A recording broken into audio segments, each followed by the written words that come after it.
Welcome to Statistics in Real Life. In the past few weeks, our life have been disrupted by COVID-19 pandemic. Internet, social media, and TV are flooded with COVID-19 numbers, such as how many people got infected, what is the death toll, when will it peak. We have seen unstoppable epidemic of statistics. But do you really understand those numbers? How trustful those numbers are? Today's episode, we're going to talk about those COVID-19 statistics and why we should take it with a grain of salt. If you like our video, please give us a thumbs up. If you want to get most updated episodes from our channel, please click the subscribe button below this video. Now, let's get started. The first one is the number of new cases each day. This can be a very poor reflection of the actual number of people who have been infected, as it depends on testing regimen. The testing capacity and policy will determine the number of new cases each day. If you limit the access to testing kits, of course you will see very low number of new cases each day. That's the case in the United States in February. It was until the beginning of March when the US started massive testing. The number of new cases increased rapidly each day.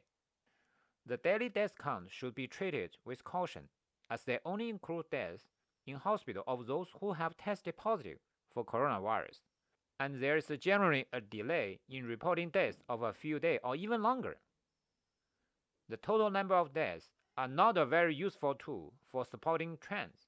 The numbers are always going up because we pile up death counts in this accumulative death count graph. But can you know when it peaks from this graph? No, you can't. We need daily death count to see whether we have reached the peak. Most prediction models are purely empirical, fitting curves to the observed data and making strong assumptions to extrapolate into the future. Those projections need to be viewed with extreme caution since they can be extremely sensitive to a few data points. The number of extra deaths due either to COVID-19 or the lockdown will be recorded during this time.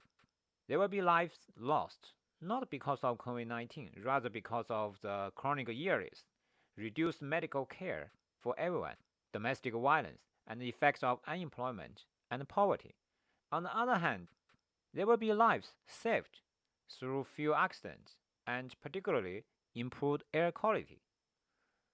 The virus is so deadly, and everyone fears being infected, but such risk vary dramatically with age and individual health condition, just like normal risk do.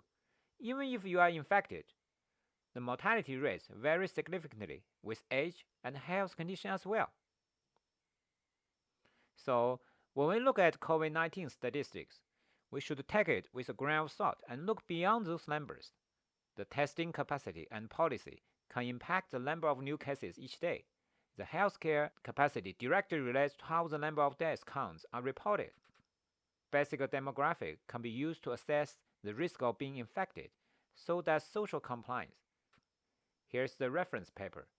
It was written by the two well-known statisticians. You can check out their article if you are interested. Thank you for watching and stay safe.